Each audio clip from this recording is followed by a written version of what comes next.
हरि ओम। नमो नमः। मूकं करोति वाचालं पंगुं लंघयते गिरिं यत्कृपातमहं वन्दे परमानन्दमाधवं। गौरीस्रवः केतकपत्रभङ्गम् आकृष्य हस्तेन ददन्मुखाग्रे विघ्नं मुहूर्ता कलितद्वितीयद्दन्तप्ररोहो हरतु द्विपाश्यः। या देवी सर्वभूतेषु मातृरूपेण संस्थिता नमस्तस्यै नमस्तस्यै नमस्तस्यै नमो नमः। संस्कार क्या लिखता है? संस्क्रियते अनेन श्रौतेन कर्मणा स्मार्तेन वा पुरुषः इति संस्कार।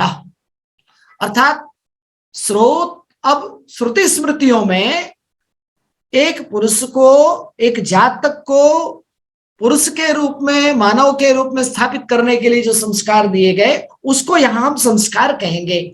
सारे प्राकृतिक वस्तुओं के संस्कार करने के अलग अलग विधान है। यहां हम जिस संस्कार की चर्चा करें वो मानव मात्र के लिए। तो कैसे होगा? तो संस्कार के लिए स्वीय स्वीय जातो सामान्य विशेष विहित वैदिक स्मार्त कर्मानुष्ठान द्वारा अदृष्ट विशेषाधायक इति। अब देखिए, अब यहां यदि श्रुति स्मृति में बताए गए कार्यों को करने से ही संस्कार हो जाता है तो काल का क्या संदर्भ है? तो कहा नहीं, सामान्य और विशेष वैदिक कर्म आदि तो आपको बताए गए, परंतु इसमें जो अदृष्ट शब्द है यह काल विधायक है। तदर्थोक्त दिन शुद्ध्यादिकम संस्कार शब्देन उच्यते। तो ज्योतिष की दृष्टि में, पंचांग की दृष्टि में काल शुद्धि को भी संस्कार कहा, क्योंकि काल शुद्ध होगा तो ही संस्कार शुद्ध होंगे। तो यहां हम काल शुद्धि की चर्चा इस संस्कार के रूप में करेंगे। तो अब ये संस्कार कितने हैं? कोई कहता है संस्कार अष्टचत्वारिंशत् 48 संस्कार हैं। धर्म शास्त्रांग भूते गृह सूत्रे संस्काराणाम विविध पद्धति वर्णिता। बहुत से संस्कारों के पद्धति हैं परंपरा के भेद से। गौतम सूत्र ने भी 40 संस्कार बताए। मनुस्मृति इत्यादि में गर्भाधान आदि 13 संस्कार का ही वर्णन आता है। परंतु संस्काराणाम को के विषय में ये जो बहुत से मत हैं, इन सब मतों को देखते हुए एक सामंजस्य, जैसे मैंने कहा स्मृतियों में 40 से कहीं 16, कहीं 25, कहीं 40 संस्कार बताए गए हैं। गौतम ऋषि ने 40 बताए, अंगिरा ने 25 संस्कार बताए हैं, वेद व्यास ने 16 संस्कार बताए हैं, मनुस्मृति ने अभी कहा कि 13 संस्कार बताए हैं। परंतु 16 संस्कारों के विशेष रूप से महत्ता प्राप्त है। तो अभी हम संस्कार से ऊहापोह न करते हुए उन 16 संस्कारों में जाते हैं। अब इन 16 संस्कारों में विवाह संस्कार क्या है?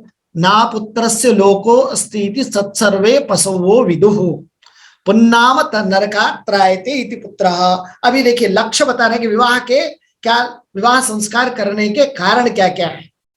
संतति प्राप्ति, यहां पुत्र कहने से पुत्र पुत्री का भेद नहीं है, आत्मज आत्मजा दोनों है। अब विवाह के कितने और नाम हैं? उद्वाह, परिणय, परिणयः, उपयमः, पाणिग्रहणम, स्वीकरणम, लग्नम, ये सब नाम व्यवहार में प्रचलन में है। यहां जो लग्न शब्द है, उद्वाह शब्द है, परिणय शब्द है, इनके करने का जो काल है उस काल की चर्चा आज हम करेंगे। तो सबसे पहले विवाह काल, आयु, पुरुष की आयु और स्त्री की आयु, इसमें भी बहुत मतभेद है। हमारा कार्य उस आयु की ओर अभी नहीं जाना। कोई 8 वर्षा भवेद गौरी, 9 वर्षा तो कन्या, इस तरह से करके कहीं कहीं जहां 16 वर्ष के पूर्व विवाह की बात कही गई है, लेकिन गर्भ संस्कार में 16 वर्ष से पूर्व गर्भ संस्कार करने का विधान नहीं है। अर्थात अल्पायुष्य के वार्ता में शास्त्रकार भी सहमत है कि अल्पायुष्य में विवाह तो हो सकता है, परंतु गर्भ संस्कार नहीं हो सकते। अभी आज के समय में प्रशासन द्वारा जो 18 और 21 की आयु निर्धारित की गई, यह राज्य निर्णय है, हमें आयु उसी पर चलना चाहिए। अब आ जाइए कि यह कभी जो शास्त्रकार कहते हैं वेदाध्ययन परिसमाप्ति, कहा वेदाध्ययन करने के बाद कोई 12 वर्ष के बाद, 24 वर्ष के बाद, 36 से 48 वर्ष के बाद भी विवाह की काल बताए गए। ये सब इतिहास की बातें हैं। परंतु एक बात है कि जो 4 आश्रम है उसमें ब्रह्मचर्य आश्रम, गृहस्थ आश्रम, वानप्रस्थ और सन्यास, ये 4 आश्रमों की व्यवस्था हमारे शास्त्रकारों ने दी है। तो गृहस्थ आश्रम अर्थात विवाह के बाद गृहस्थ आश्रम प्रारंभ विवाह से हो जाता है। तो एक मूल कार्य है ब्रह्मचर्य समाप्ति काला। अब ब्रह्मचर्य काल क्या है? अध्ययन का काल के पूर्व और उसके पूर्व के संस्कार। तो हमें क्या करना है, इन कालों को एक साथ देखना चाहिए। तो हम कहेंगे अध्ययनोपरंत गृहस्थ में प्रवेश करने के लिए विवाह संस्कार आवश्यक है। अब विवाह संस्कार के लक्ष्य क्या होंगे, ये देखिए, कुछ 16 संस्कारों के नाम यहाँ आपको दे रखे हैं।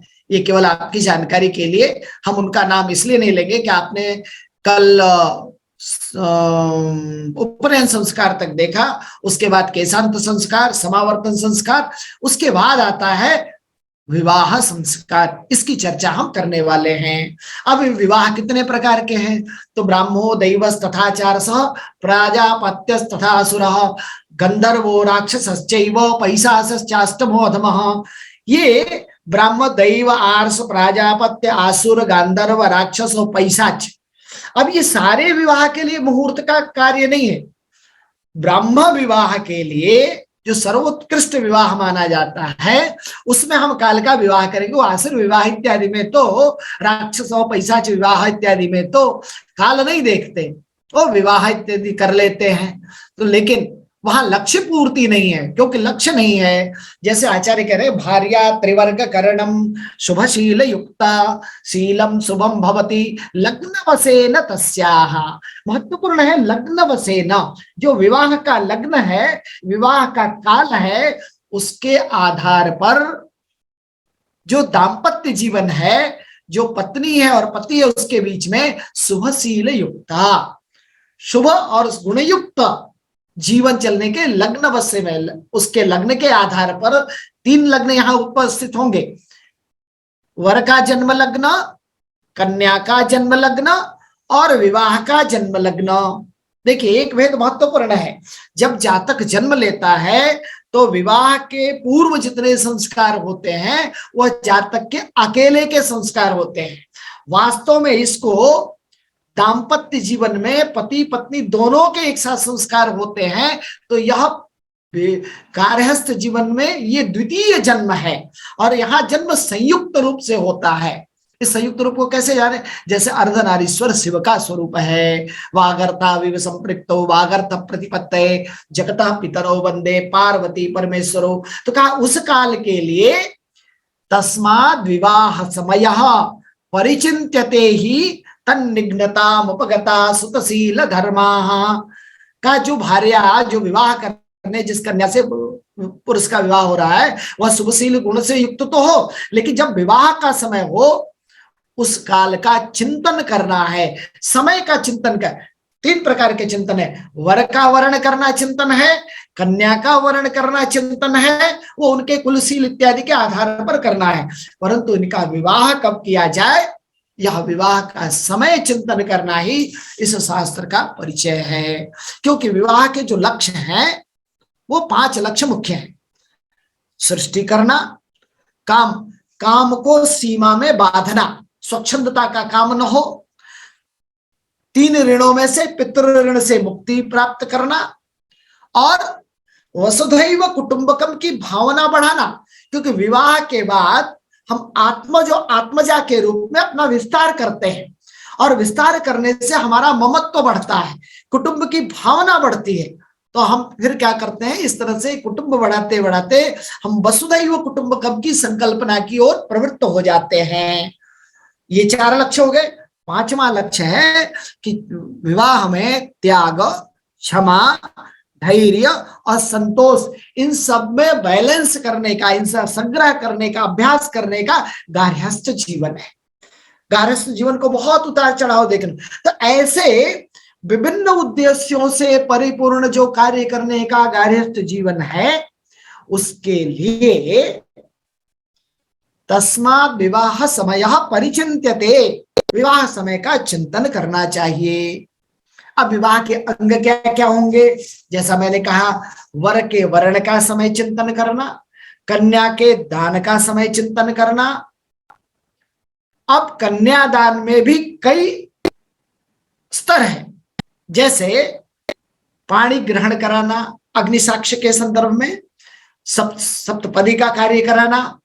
तो ये अलग अलग परंपरा भेद से पाणी ग्रहण के संस्कारों के भेद बताए, परंतु कोई भी परंपरा हो, काल के संदर्भ में सबको एक दायरे में रखना है, उसकी चर्चा मैं करूंगा। अब चर्चा कहां से प्रारंभ हो गई कि अगर कोई व्यक्ति विवाह का प्रश्न भी लेकर आता है तो उस काल के आधार पर ही उसके भविष्य के बारे में चिंतन करना। अगर शुभ भविष्य है तो विवाह करने का आदेश करना, शुभ भविष्य नहीं तो विवाह रोकने का आदेश करना। आदौ संपूज्य रत्नादिभि रथ गणकम वेदेत स्वस्थ चित्तम कन्योद्वाह दिगीसा नलहय विशिखे प्रश्न लग्नादि बिंदु। यहां ध्यान आपको देना, प्रश्न लग्नादि बिंदु हो। प्रश्न लग्न में यदि चंद्रमा हो, अर्थात विवाह का प्रकरण चल रहा है, हमें विवाह से कोई लेना देना नहीं, लेकिन प्रश्न आया, उस प्रश्न काल में यदि चंद्रमा हो गए, दृष्टो जीवेन सद्यः, और गुरु से देखता है तो परिणय न करो गो तुला कर्कटाख्यम वास्यात प्रश्नस्य लग्नम शुभ खचर युता अवलोकितम स्यात्। तो ये कुछ स्थितियां बताई कि ऐसे ग्रह स्थिति में शुभ विवाह होगा, शीघ्र विवाह होगा, और फिर उसके बाद विवाह के काल का निर्धारण करना। तो ये भी एक काल है, प्रश्न लग्न से समय का निर्धारण करना, उससे भविष्य को जानना। अब इसके बाद क्या है और किस प्रकार से जाने?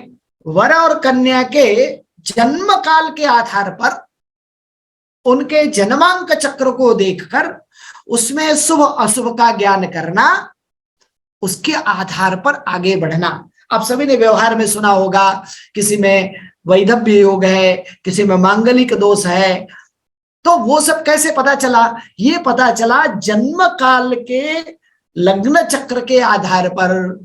तो विवाह में उसका भी विचार काल के रूप में करना है। जन्मोत्तम च विलोक्य बाल विधवा योगम विधाय व्रतम सावित्रा उत पैपलम ही सुतया दद्यादिमाम वारः संलग्ने अच्युत मूर्ति पिप्पल घटे। संलग्ने शब्द का जन्म काल का आपने देख लिया, तो उससे निवारण के लिए शुभ लग्न में, जो आगे लग्नादि बताएंगे, उन शुभ लग्नों में विवाह का कार्य करना चाहिए।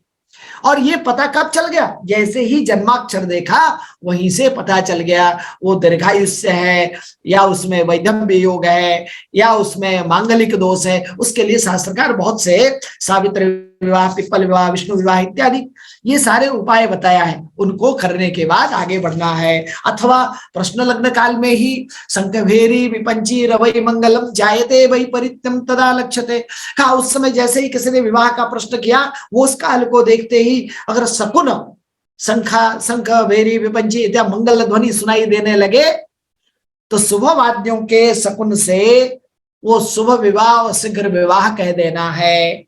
तो ये काल के ऊपर इसका निर्णय है। अगर उसी काल में वायुसो खर श्वास श्रृगालोपी, अब प्रश्न लगने क्षण ये कुत्ते और उल्लू ऊंट भैंसा इत्यादि की आवाज हो जाए, अशुभ कर्कश ध्वनि सुनाई देने लगे, तो कहा यह अशुभ विवाह है। तो काल के आधार पर, शकुन के आधार पर भी निर्णय किया जाता है। इसके बाद अब आता है, जब ये सारे निर्णय हो गए, अब विवाह करना निश्चित हो गया, तो विवाह कब करे, किन दिनों में करे, क्या क्या प्रक्रिया करे? तो सबसे पहला कार्य होता है कन्या वर्ण करना, कन्या का चयन कर लेना। आजकल उसको नाम दिया गया रिंग सेरेमनी, कन्या वर्ण और वर वर्ण।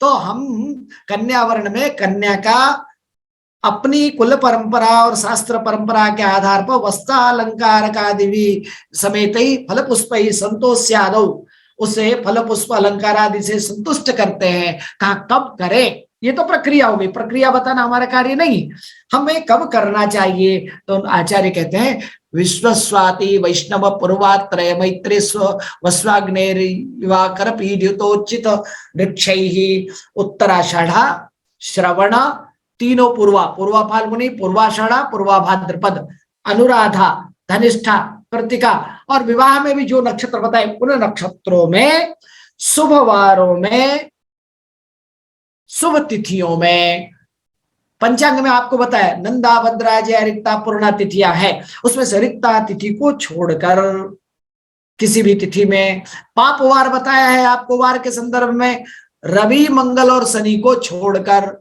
अधिकांश लोग आजकल क्या करते हैं, कन्या वर्ण में छुट्टी का दिन देखते हैं कि रविवार को हम कन्या वर्ण करेंगे, पापवार को वर्ण करना शास्त्र विरुद्ध है। तो काल का निर्णय करना, ये जो नक्षत्र बताए उत्तरादि पूर्वात्रय, इन नक्षत्रों में अथवा विवाह के नक्षत्रों में, शुभवारों में, शुभ तिथियों में कन्या का वर्ण करना चाहिए। एक कार्य संपन्न हुआ, उसका काल निर्णय हमने कर लिया।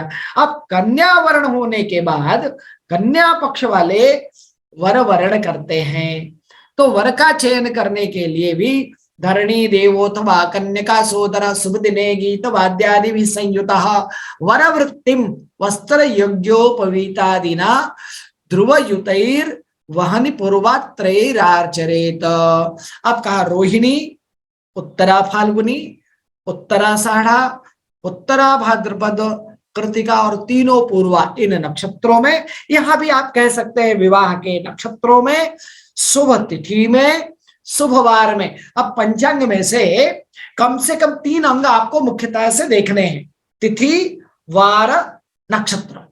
योग और करण भी देख लिया तो उत्तम बात है। योग में और करण, योग में शुभ योग देखिए, और करण में विष्टिकरण नहीं होना चाहिए, भद्रा नहीं होनी चाहिए। ऐसे शुद्ध पंचांग काल में गीत वाद्य रत्न फल पुष्प वस्त्र अलंकार इत्यादि पुष्प फल से वर का चयन पूजन करके चयन कर लेना चाहिए, इसको कहते हैं वर वरण। तो यहाँ मुख्य प्रक्रिया तो कर्मकांड बताएगा, पौरोहित्य बताएगा, धर्मशास्त्र बताएगा, परंतु ज्योतिष केवल किस तिथि को, किस वार को, किस नक्षत्र को, किस योग में और किस करण में ये कार्य करना है, इतना निर्देशित कर रहा है। इसके बाद क्या है, कन्या वर्ण हो गया, वर वर्ण हो गया। अब आ जाइए विवाह कब करना। अब हमने वाग्दान तो कर लिया, तय तो कर लिया कि मुझे विवाह करना है, परंतु विवाह कब करें, तो क्या समय निकालने से पहले कुछ मुख्य समय है जिसको कहते हैं ग्रह शुद्धि। गुरु शुद्धि वसेन कन्यका नाम समवरसेषु षडब्द को परिष्टात् रवि शुद्धिर वसात् शुभो वराणाम उभयोस चंद्र विशुद्धितो विवाह।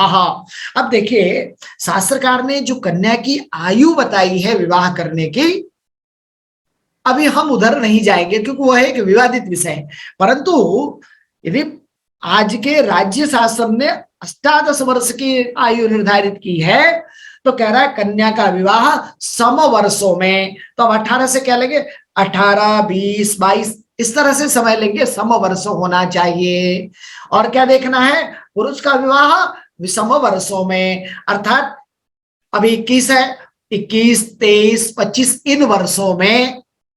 और क्या देखना है, गुरु शुद्धि वसेन कन्या का नाम, कन्या के चक्र में गुरु शुद्धि देखनी है। अब गुरु शुद्धि कैसे होगी, देखिए एक बात और भी तय है, गुरु अस्त 2 प्रकार की शुद्धियां देखनी है। एक तो मुहूर्त के लिए शुक्र और गुरु इन दोनों का उदित होना आवश्यक है, ये दोनों यदि अस्त हैं तो विवाह मुहूर्त नहीं मिलेंगे, परंतु विवाह उस वर्ष में उनके उदित होने पर होगा ये भी तय नहीं है, क्योंकि गुरु शुद्धि होनी चाहिए। और वह गुरु शुद्धि उस जातक के जन्म काल के ग्रह स्थिति पर निर्भर करता है, और जिस वर्ष विवाह करना उस वर्ष के गुरु पर निर्भर करता है। कैसे कि उसकी राशि से अगर गुरु चतुर्थ स्थान में, अष्टम स्थान में और द्वादश स्थान में होगा तो वह निंदित कहलाएगा। इसके अतिरिक्त किसी भी स्थान में होगा तो वह पूज्य या उत्तम कहलाएगा। उदाहरण के लिए मान लीजिए कन्या का लग्न मेष है, जब उसका जन्म हुआ था तो मेष लग्न में जन्म हुआ था। क्यों, क्योंकि सूर्य की जो राशि वृत्ति जिसमें सूर्य घूमता है उसका मेष लग्न का भाग क्षितिज वृत्त के पूर्व क्षितिज में था, इसलिए उसका जन्म मेष लग्न का कहलाया।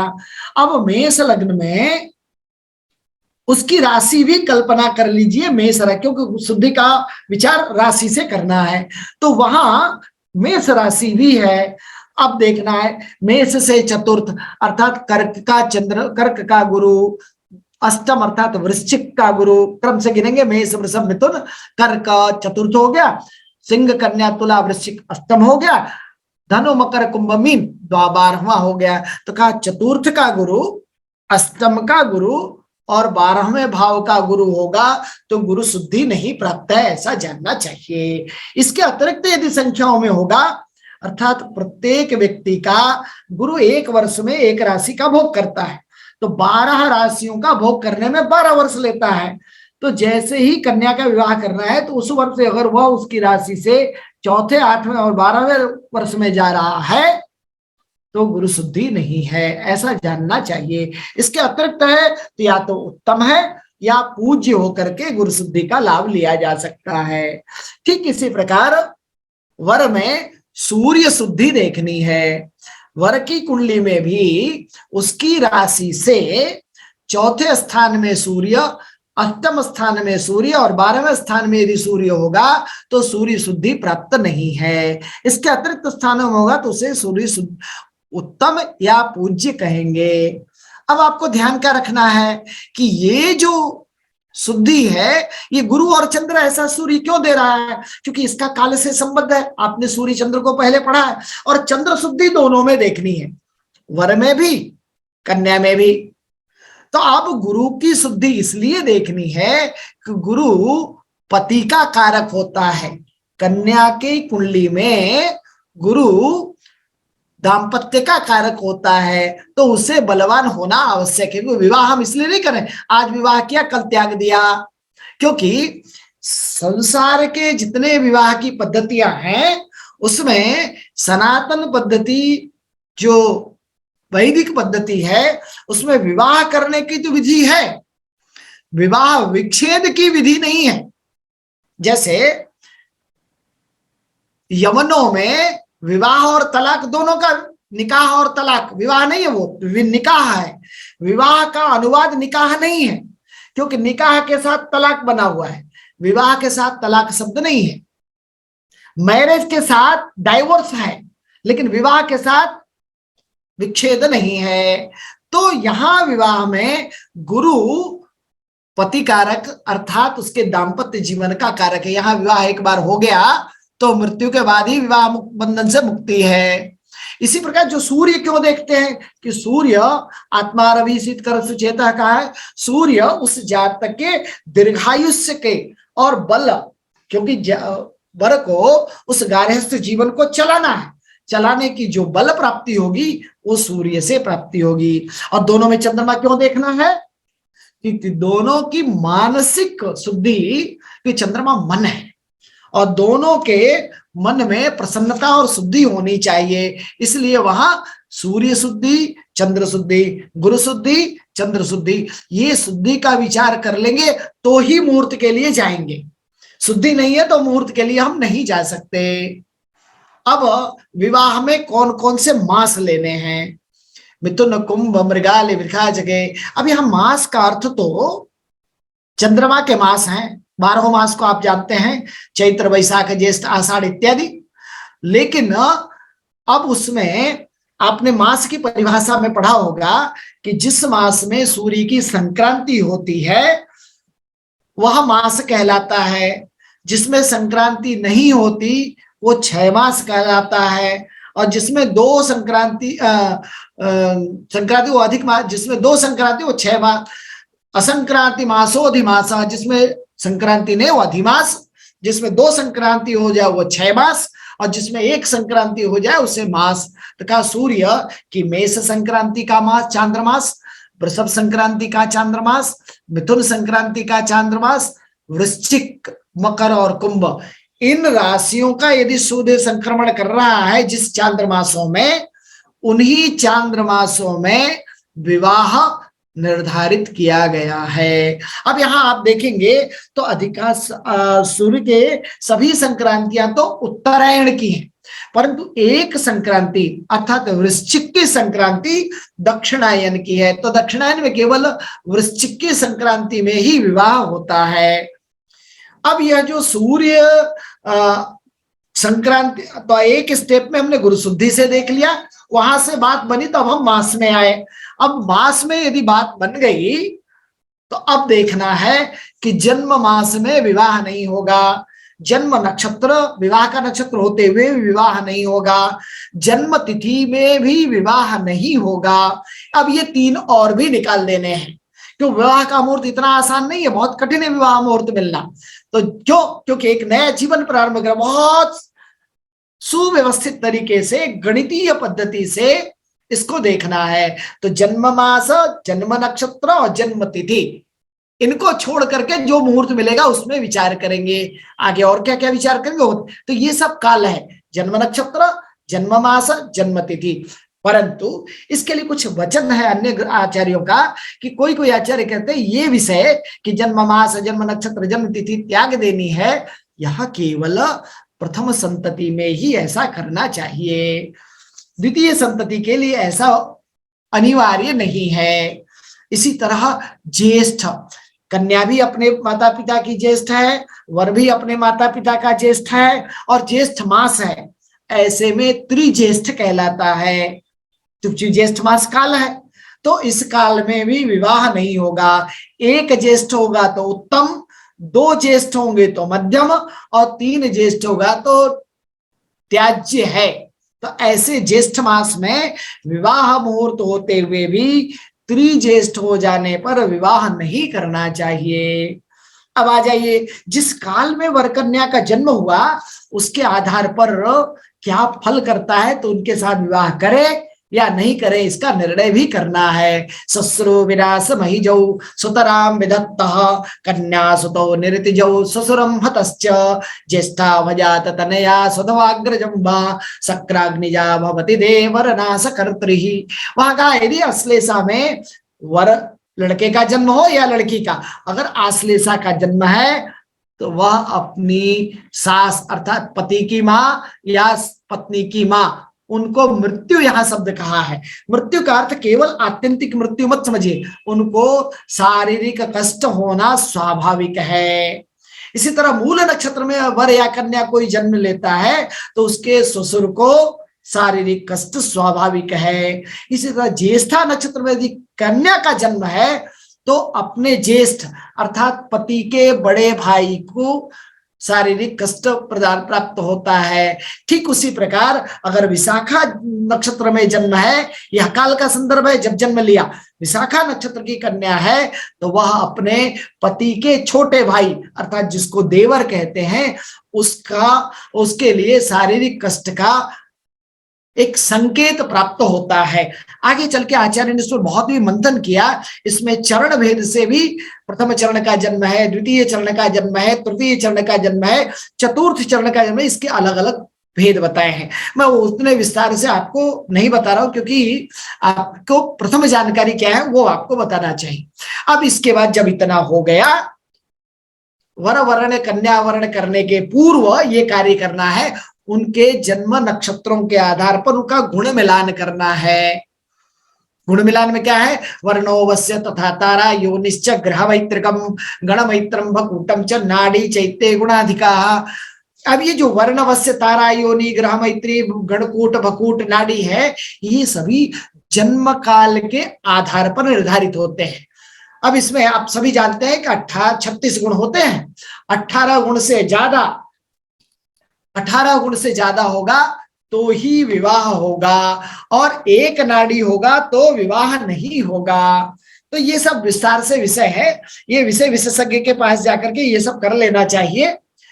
परंतु यह भी एक काल का निर्णय है, क्योंकि जन्म काल के समय स्त्री और पुरुष के जन्म काल के समय के आधार पर यह नाड़ी एकत्रीकरण देखा जाता है, यह गुण एकत्रीकरण देखा जाता है। तो यह भी काल का विषय है। और क्या है, अब जन्म लग्न से जो विवाह लग्न है लग्नों में बहुत से लग्न लिए हैं जिसमें विवाह करना चाहिए, लेकिन कह रहा है कि कुछ लग्न ऐसे हैं जिनको त्याग देना चाहिए, जैसे जन्म लग्न भयोर मृत्योर रासो निष्ठक्कर ग्रह एकाधिपत्य राशि सब मैत्रे व नैव दोष कृत।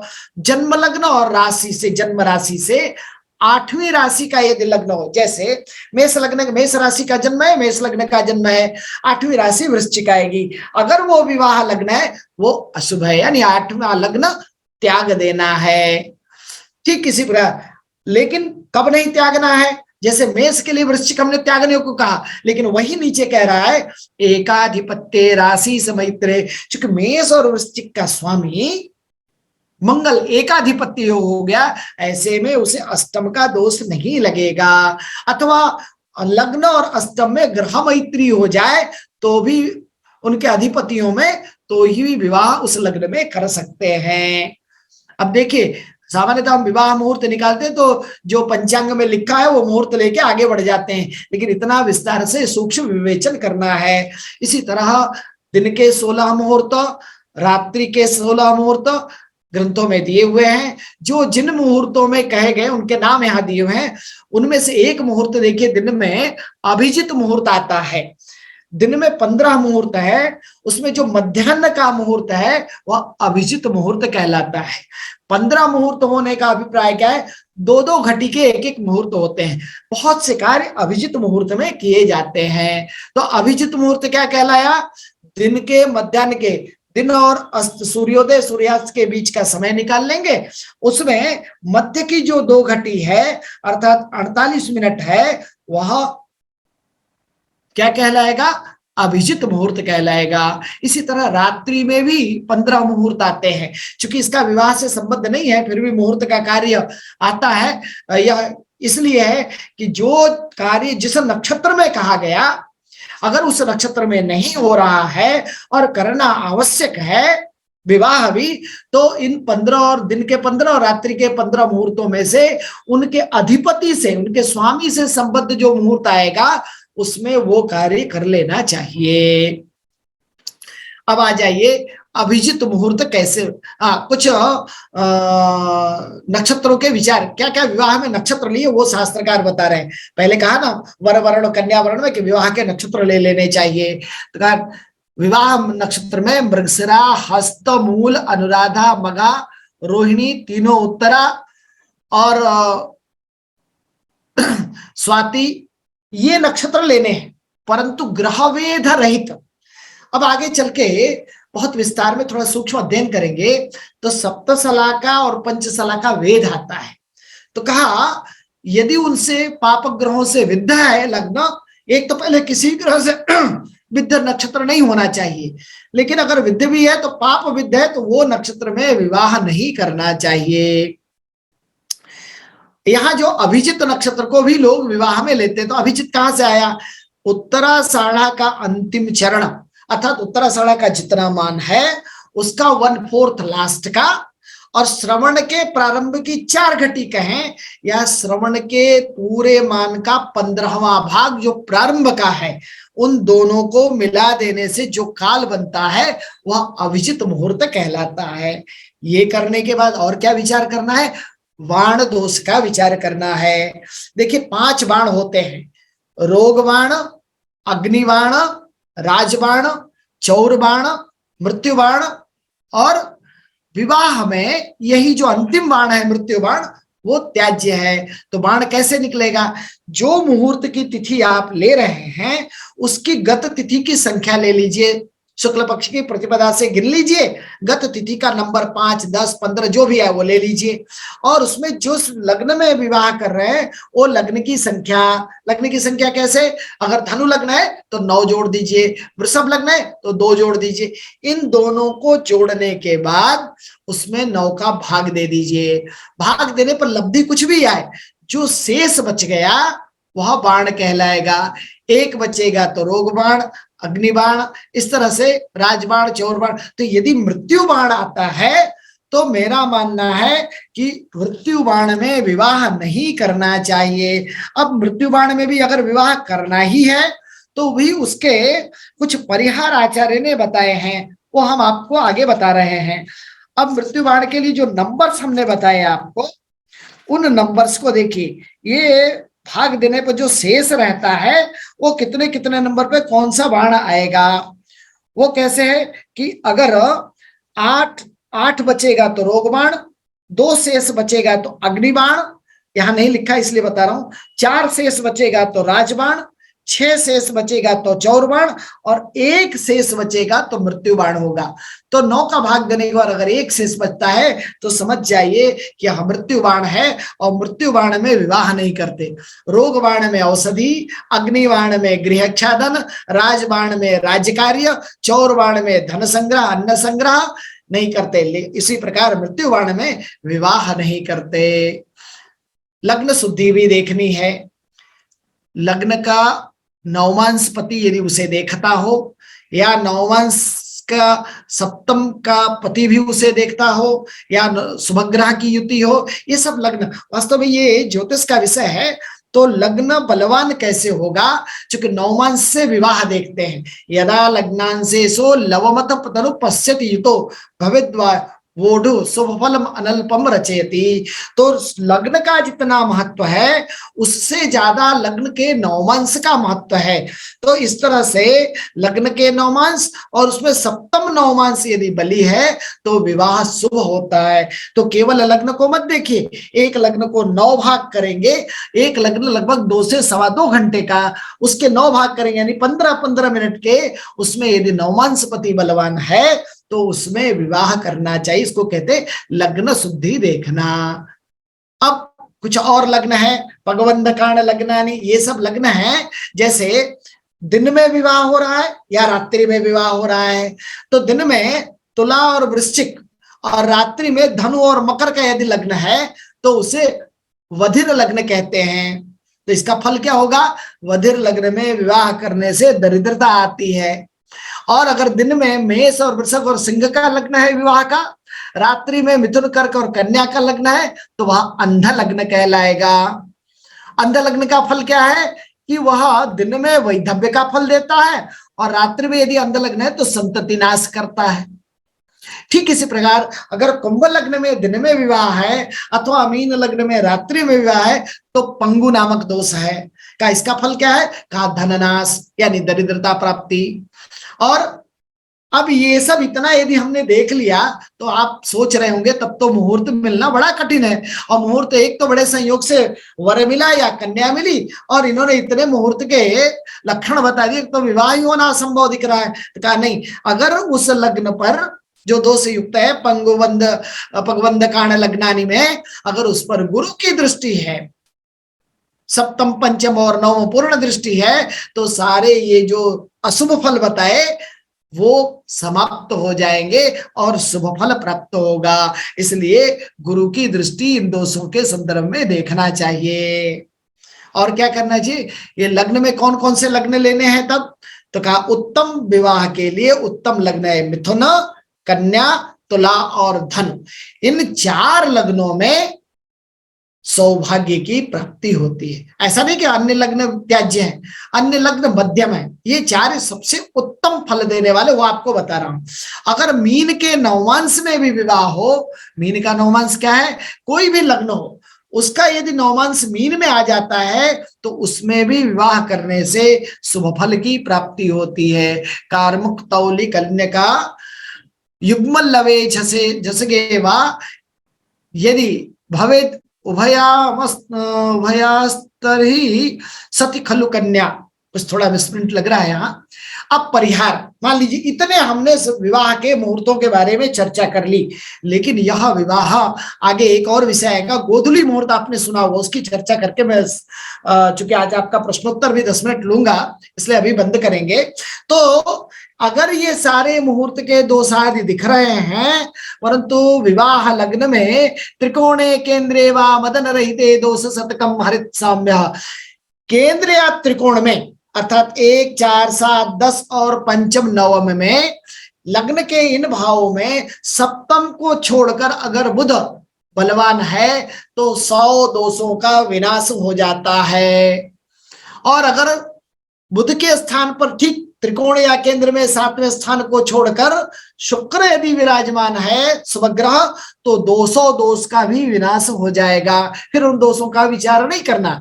और जैसा अभी पिछले श्लोक में कहा था, यदि गुरु दृष्ट है पगवंध कारण लग्नानि में, लेकिन अगर गुरु सप्तम भाव से को छोड़कर लग्न, चतुर्थ, पंचम, नवम, दसम में है, तो लक्ष दोष 1,00,000 दोषों का भी वह विनाश कर देता है। तो दोषाणाम दहन इति तूलम समयति, जैसे रुई के बहुत बड़े समूह को, कपास के बहुत बड़े समूह को एक आग की चिंगारी संपूर्णतया समाप्त कर देती है, वैसे ही दोषों के समूह को यह गुरु उपस्थिति मात्र से संपूर्ण का नाश कर देता है। तो अगर गुरु बलवान है तो इतने दोष देखने की आवश्यकता नहीं है। एक लग्न है गोधुली। अब गोधुली आप सभी जानते हैं, सायंकाल को हम गोधुली कहते हैं। गोधुली में लग्न में तिथि, वार, नक्षत्र, योग, कर्ण, इन सब का दोष नहीं लगता। मुहूर्त के जितने दोष अभी गिनाए वो भी विचार नहीं करते। लेकिन गोधुली किसको कहें ये आपको बताना आवश्यक है। मार्गशीर्ष, पौष, माघ और फाल्गुन मास में जब सूर्य बिंब अस्त को जा रहा है, पूर्ण दिख रहा है लेकिन प्रभाहीन हो गया, वह गोधुली बेला है। चैत्र, वैशाख और ज्येष्ठ, आषाढ़ में सूर्य का आधा बिंब अस्त हो गया, आधा दिखाई दे रहा है, वो गोधुली बेला है। ठीक इसी प्रकार श्रावण, भाद्रपद, आश्विन और कार्तिक मास में जब सूर्य बिंब पूर्णतः अस्त हो जाए, तारा दिखाई न दे, वह गोधुली बेला है। तो ऐसे सकल शुभ कार्यादो, संपूर्ण विवाह आदि शुभ कार्य भी उस गोधुली काल में करते हैं।